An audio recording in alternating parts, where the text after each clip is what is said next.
Good evening, Assalamu alaikum rahmatullahi wa barakatuh, and welcome to News in Focus. My name is Faraz Padal. We'd like to thank you, the viewer, for staying with us on Hilaal TV, DSTV channel 347. Quote unquote, we are not all criminals. This is according to Santaco Gauteng chairperson Midday Mali. Last week, he held a press briefing in response to online claims of taxi drivers forcing people to use their services and the brutal killing of a 27-year-old e-hailing driver last week at Maponya Mall in Soweto. The murder of Sianda Mtokosizi Mvelase is believed to have been linked to ongoing taxi violence, and Santaco's national leadership addressed the issue. Joining me now, I'd like to welcome Mr. Mali himself. Mr. Mali, good evening. Thank you so much for joining us on News in Focus on Hilaal TV.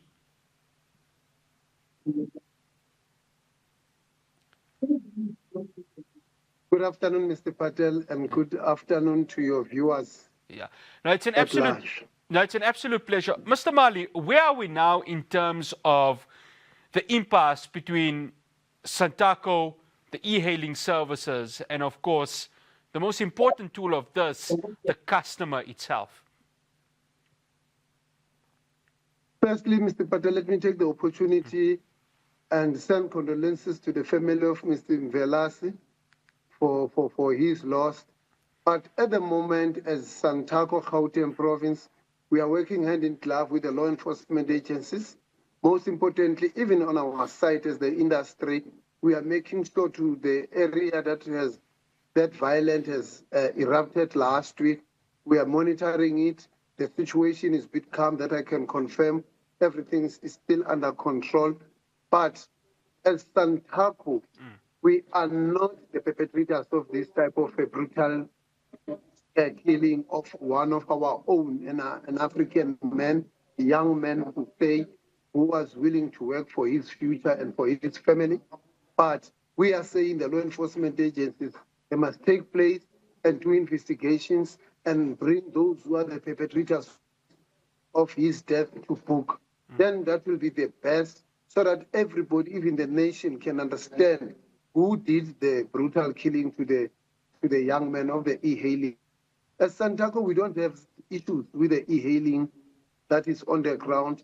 We understand there are challenges. We understand there is a competition. So we are not afraid of a competition as Santaco. But what we want to see things happening, they should be under control and they should be calm. They should be quiet in our province. Mr. Mali, and I want to address this issue now with regards to taxi drivers itself. I understand, of course, as leadership, you have no control of what happens on the ground.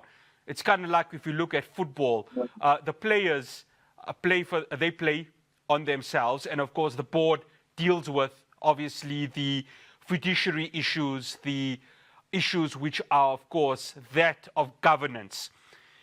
In terms of vetting taxi drivers, how does Santaco go ahead and conduct that?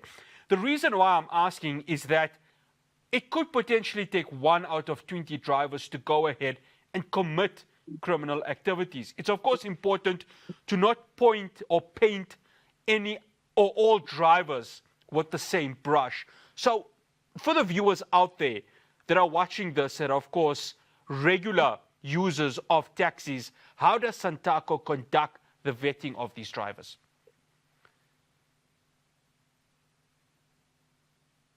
Well, Santaco is committed to work with government. The issue of vetting has started by the operators currently, where we are doing the vetting under the digitalization process with CSIR, so that all the operators should be kept with their vehicles, with their permits. Most importantly, we are busy looking into the compliance of the drivers in terms of the registration, in terms of the Labor Act. Most importantly, again, vetting is quite important and very critical for the safety of the commuters and for the safety of the operators themselves. It is very much important. We are engaging. We want to see how can we do it fast and quick so that we can understand the pool of drivers that we are having are drivers that are willing to take space that we are operating in as a business. Remember, if you've got some issues that are still outstanding, it's just unfortunate. We are not willing to work with the people who are not going to take care of our business that we are rendering and put our passengers and other motorists at risk. So what part of the vetting process, Mr. Mali, I'm assuming, would be, of course, a checking of a criminal record? I mean, this is done practically with all companies, all corporates. What else is looked at in terms of vetting? Of course, there would be the standard checking of the driver's license, seeing for any other crimes that have been committed in the past. But talk to us about it. The reason why I'm bringing this is that right now, of course, there seems to be a lack of trust towards the taxi industry. And of course, platforms like this allow for there to be this conversation so that not only are the viewers educated, that they are also put at ease when they want to go ahead and use various taxis. So talk to us about that, Mr. Mali.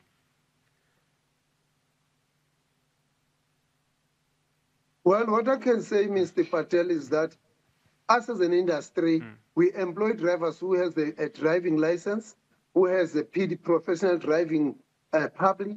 That means we are confirmed at the stage that they've went through the screening of government when they were applying for their PDPs.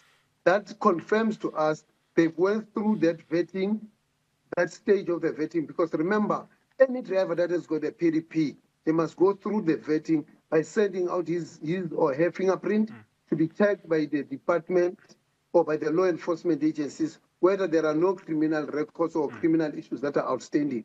But for now, we are confirmed to say the pool that we have, most of them, 99% of them, those who've got the PDPs, they have went through the process of applying and they were vetted and been checked against the criminal record or the outstanding issues with them, with the law enforcement agencies. Mr. Mali, when, of course, we saw the events of what happened 2 weeks ago in Soweto, a number of the residents of Soweto had not kind things to say about many of the taxi drivers. A lot of them, of course, saying that they are, and we're going to address it in the next segment with claims saying that they are law upon themselves. But a lot of the times they were saying these taxi drivers have no respect, not only for the Uber drivers or Bolt drivers or any other e-hailing services, but they were saying even for the residents of that various communities. Is that not a concern for Santaco, especially in the Gauteng province, which has quite a large share of the taxi business within the country? Yes, indeed. Even though our line is not clear, I'm struggling to hear here and there you are breaking. But safely to say is that as Santaco Gauteng, we have a program that is Operation Hlokomela, that we have sent out some of the patrollers to take care of that area and that space, that those complaints are addressed. Obviously, we do the road shows to our taxi ranks, talking to our drivers, talking to the communities, talking to our passengers, making sure that there's peace and stability. Everybody should be abiding by the rules and regulations of the traffic act on the road. We are working very hard, even though there's still a hard work ahead of us that we needed to do. But we are enforcing. We want to see our drivers being compliant in terms of the law.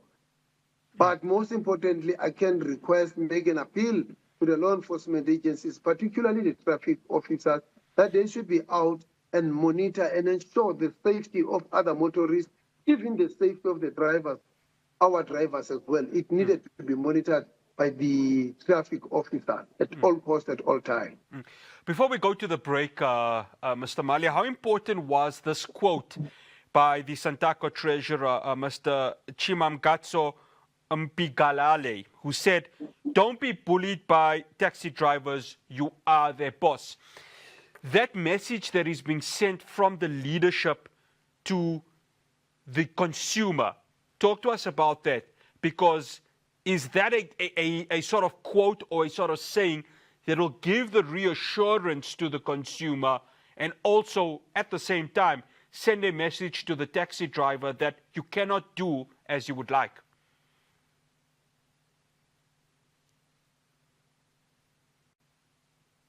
I fully agree. Industry can't do as they wish with our commuters. We can't do as we wish with our commuters. Most importantly, there's a matter of compliance. There's a matter of treating a customer care. Most importantly, We don't want to bully people amongst ourselves. We understand our position as Santaco that we need, if there are any challenges, they should be addressed by the leadership. Our employees, they should do what they are employed for to do. Most importantly, nobody has the right to threaten or frighten our communities or other vehicles users on the road. Importantly, most importantly, we need to comply with the terms of rules and regulations or the traffic road acts. We need to comply. Everybody who's on the road, we need to comply. Appealing again, that's my second appeal. Let the law enforcement agencies intervene and assist and protect the rightful citizens of this country. After the break, I continue my conversation with Mr. Midday Mali, who is the Santaco Gauteng chairperson. Do stay tuned.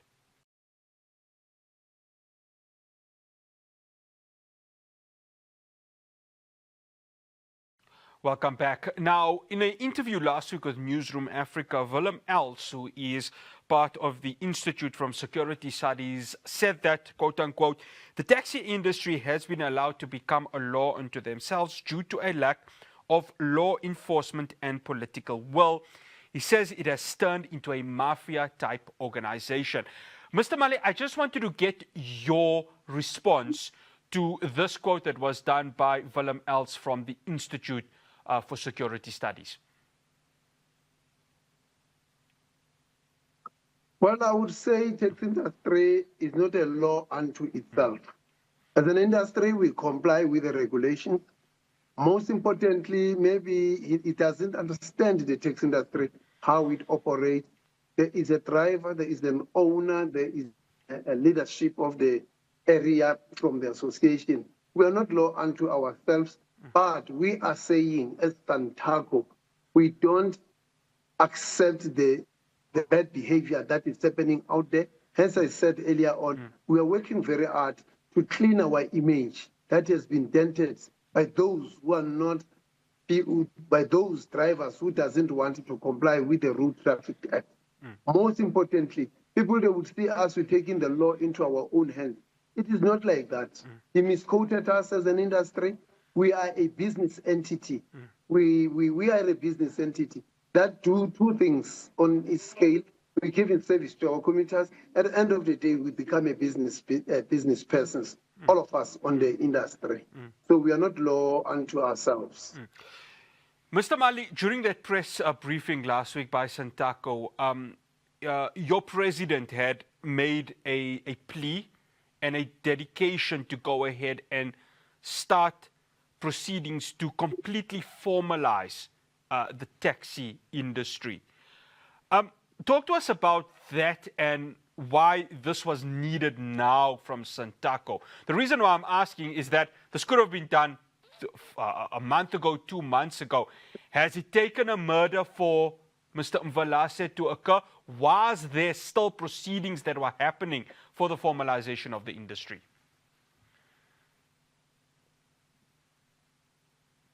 We are very much busy in terms of the formalization of the industry.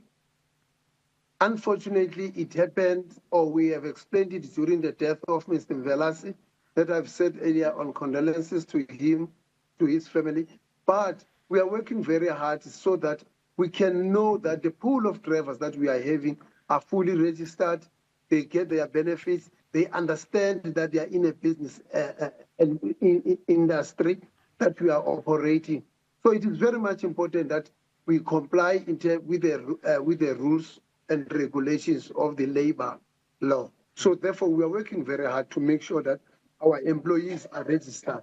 Obviously, once they are registered, there is a compliance that is coming from our side, so that also we have the data that will tell us in the future that what number we're having, who are the people we are having, how are they registered, if we need them, how do we get to them. That will help the industry to transform at that level when we make sure that our drivers are fully registered. Mr. Mali, the discussions with the e-hailing services themselves, I know that this has been happening now for the last week. How important is it not just to have a sense of sharing the space, which is a very, very contested space, of course, given that we still have a number of people who do not use public transport. Talk to us about that, especially within the Gauteng province, and you would know much better with regards to that, where not only is it that busy, but it's also a very tight space for many consumers to use. I do think in terms of the sharing the space, the most important role player here is the Department of Transport. Obviously, the modes of transport are quite different within the sector. So therefore, e-hailing is one mode that has entered the space. We are not saying that it shouldn't be there. We understand it's there to participate by giving a service as well. But what we want to see happening, those regulations by the Department of Transport, they should be in place, they should be looked into. How is the entrance in that space so that everybody should be controlled? For now, I would say those are the e-hailers, of which some of them, I don't know whether they're e-hailers or not, only to find out at the end of the day, there are people who are taking an advantage of that gap between the e-hailing, the Department of Transport, and the taxi industry. But what was going to be most important is that our government from national, remember, the National Land Transport Act has just announced last year by the president that they will be part of the mode of transport. But there are regulations that still has to come, that to be in place, so that everybody who participates in the transport sector, we should understand and know how they are doing their participation. I want you to bring up the Transport Department. Has there been discussions with Minister Barbara Creasy with regards to not only the formalization of the taxi industry, but the sharing of the space altogether with the e-hailing services?